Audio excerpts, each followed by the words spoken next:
नमस्कार।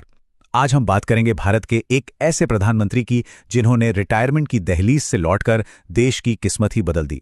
एक ऐसा नेता जिसने चुपचाप आधुनिक भारत की नींव रखी।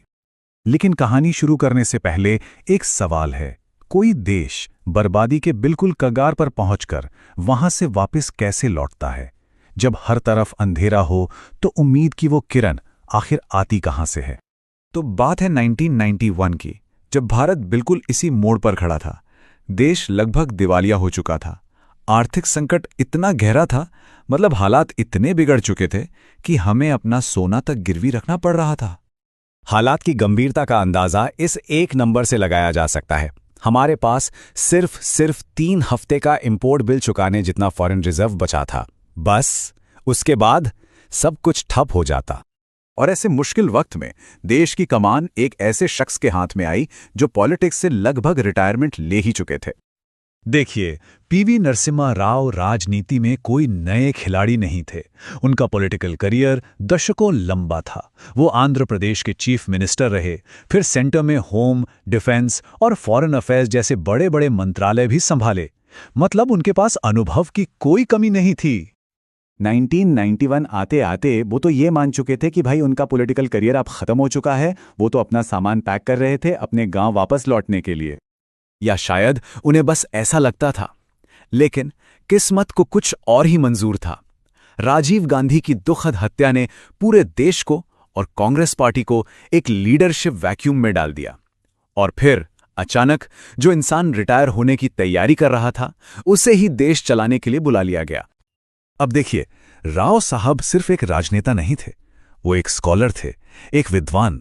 वो 15 भाषाएं जानते थे, एक लेखक थे और एक किसान परिवार से आते थे। इंदिरा और राजीव गांधी दोनों का उन पर भरोसा था और इसीलिए लोग उन्हें भारतीय राजनीति का चाणक्य कहते थे। तो चलिए अब बात करते हैं उनके सबसे बड़े कदम की। प्रधानमंत्री बनते ही राव ने एक ऐसा दांव खेला जिसे भारत का सबसे बड़ा इकोनॉमिक गैम्बल भी कहा जा सकता है। उन्होंने पुराने सिस्टम को तोड़कर एक नए भारत को बनाने का फैसला किया। उस समय भारत की इकोनॉमी लाइसेंस राज नाम की एक जंजीर में जकड़ी हुई थी। मतलब अगर आपको कोई भी छोटा बड़ा बिजनेस शुरू करना है तो सरकार से न जाने कितने लाइसेंस और परमिट लेने पड़ते थे, और इसी सिस्टम ने देश की ग्रोथ को रोक रखा था।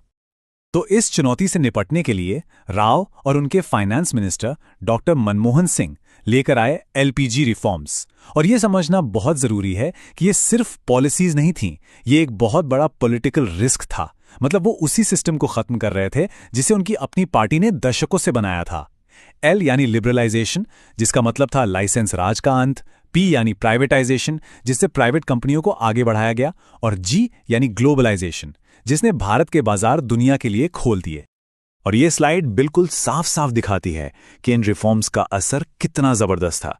1991 से पहले का भारत एक बंद, एक कंट्रोल्ड इकोनॉमी, और 1991 के बाद एक खुली और कॉम्पिटिटिव इकोनॉमी की तरफ बढ़ता भारत, जिसने भविष्य की तेज ग्रोथ की नींव रखी। तो इन रिफॉर्म्स ने सिर्फ इकोनॉमी का दरवाजा ही नहीं खोला, बल्कि बैंकिंग को मॉडर्नाइज किया, इंपोर्ट एक्सपोर्ट को आसान बनाया और सबसे जरूरी भारत के आज के मशहूर आईटी सेक्टर की नींव भी रखी। लेकिन रुकिए, राव का काम सिर्फ इकोनॉमी सुधारने तक ही खत्म नहीं हुआ। उन्होंने ग्लोबल स्टेज पर भी भारत की जगह को एक नई पहचान दी। सबसे पहले उन्होंने लुक ईस्ट पॉलिसी शुरू की, जिससे साउथ ईस्ट एशिया के साथ भारत के रिश्ते मजबूत हुए। फिर उन्होंने एक और बड़ा डिप्लोमैटिक कदम उठाया, इजराइल के साथ पहली बार ऑफिशियल रिश्ते बनाए।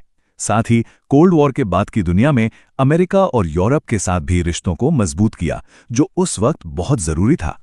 और हाँ, उनके रिफॉर्म्स का एक ऐसा असर हुआ जिसकी गूंज आज तक सुनाई देती है, और वो थी भारत की आईटी क्रांति। सॉफ्टवेयर इंडस्ट्री को बढ़ावा देने की जो नींव उनके दौर में रखी गई, उसी पर आज का डिजिटल इंडिया खड़ा है। लेकिन हर कहानी की तरह ये सफर भी आसान नहीं था। इसमें चुनौतियां भी थी, विवाद भी थे। एक लीडर के तौर पर राव को काफी आलोचनाओं का भी सामना करना पड़ा। उनके कार्यकाल में कुछ बड़े विवाद भी हुए। 1992 में बाबरी मस्जिद विध्वंस की दुखद घटना हुई, जिसके लिए उनकी सरकार की भूमिका पर गंभीर सवाल उठे। उसी साल हर्षद मेहता स्टॉक स्कैम ने देश के फाइनेंशियल सिस्टम को हिलाकर रख दिया। और फिर जेएमएम ब्राइबरी केस, जिसमें उन पर सरकार बचाने के लिए रिश्वत देने के आरोप लगे।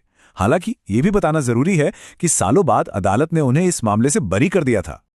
तो इतने सारे उतार चढ़ाव, इतनी सारी कामयाबियों और विवादों के बाद सवाल ये उठता है कि इतिहास पीवी नरसिम्हा राव को कैसे याद करता है? आखिर उनकी विरासत क्या है? लोग उन्हें कई नामों से याद करते हैं।